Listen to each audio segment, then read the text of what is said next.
to Athena's rapid fire takes on significant ethics and compliance issues. Our guest today is Paul Zak, a pioneering neuroscientist and professor at Claremont Graduate University, whose research focuses on the science of moral behavior. Paul is well known as the author of several books, and his TED Talk got over 1 million views. Paul's research can help ethics and compliance professionals cultivate and balance safe spaces, emotional fitness, and transparency for a healthy ethical culture. Paul, thanks for coming on the podcast. Of course, Susan. Thank you. So let's start with rapid-fire responses to 3 statements. Yes, no, maybe. The first one, from a neuroscience perspective, a truly ethical organization requires transparency and a robust speak-up culture. Yes, organizations are only sustainable if the humans are sustainable. That's I can't wait to talk about that in more depth.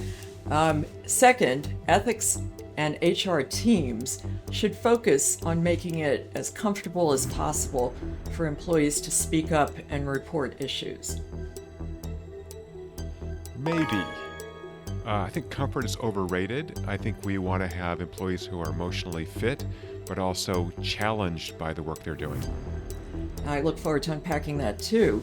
And then 3, there's such a thing, as you implied, as too much safe space, and it can corrode and undermine a company's ethical and work culture. I agree. If everyone is safe, then all we do is sit around and we don't win against our competitors and improve our processes. So Paul, let's dive in. What do you mean by a truly sustainable organization from a neuroscience point of view? And how does transparency and speak up fit into that? So we certainly are social creatures and we follow the leader. So leadership has a role to play about maintaining and demonstrating transparency. But as I said earlier, if you're a sustainable organization, those humans have to be sustainable, which means they've got to be able to effectively integrate work and life.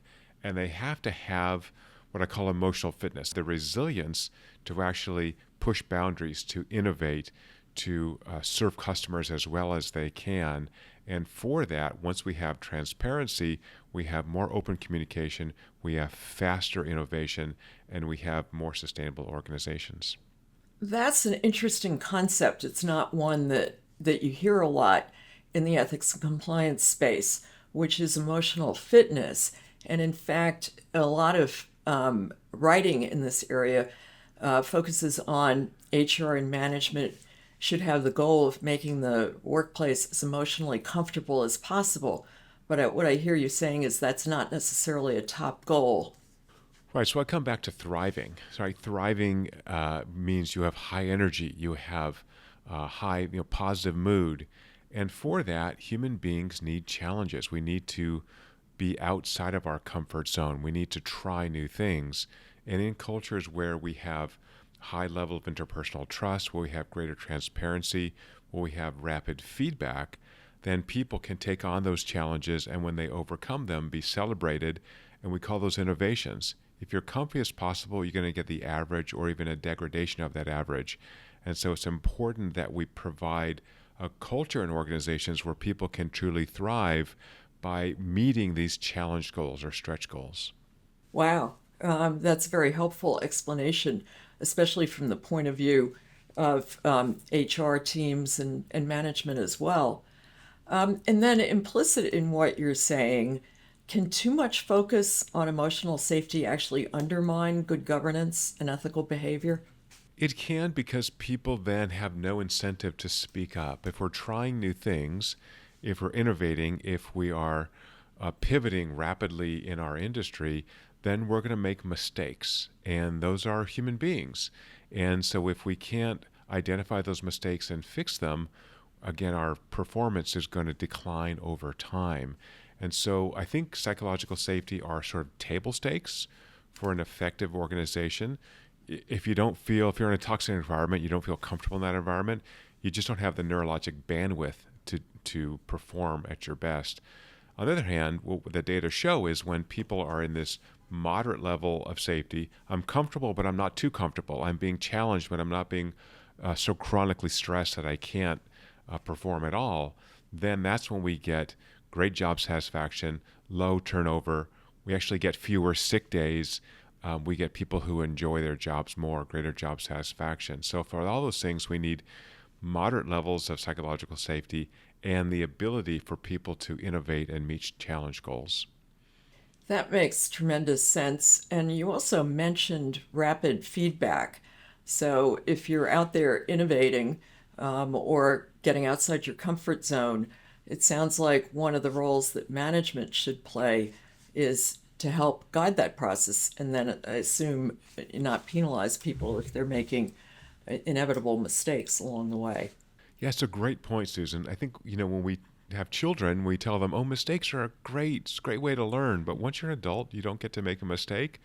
So in environments and places I've worked, and maybe you've worked, we have this sort of screaming boss. Well, that is processed in the brain literally like physical pain. And so if I'm going to get physical pain for trying to do something different, which means sometimes it's going to fail, why would I ever innovate? And so we see this stasis in industries where the culture is so unsafe and people feel so uncomfortable trying something new that those industries or those companies begin to decline. I can't help thinking about the movie I just saw for a second time, Ford versus Ferrari, when they were trying to build a sports car in a company that was basically a sedan place. These trade-offs are interesting, and also I think like Ford versus Ferrari, we should really celebrate the weird innovators, right? I mean, Steve Jobs was not a very nice person, to be honest. He got a lot of stuff done. He made people very uncomfortable, and maybe he was too far on the side of low psychological safety. I'm not advocating people are Steve Jobs, but I think we have these disruptive thinkers. We should give them some space and allow them to, again, not create a toxic environment, but have an opportunity to see these unusual brains and harness them to create extended innovations. I love that concept. It's like having guardrails rather than barriers. Yeah. Well put, exactly. Well, on that note, this is a short take. I want to thank you. I think those insights really add a tremendous amount of value, especially in the ethics and compliance and HR areas, because balancing those concepts can be very difficult. So thanks for coming on the podcast. Of course, Susan. Thank you.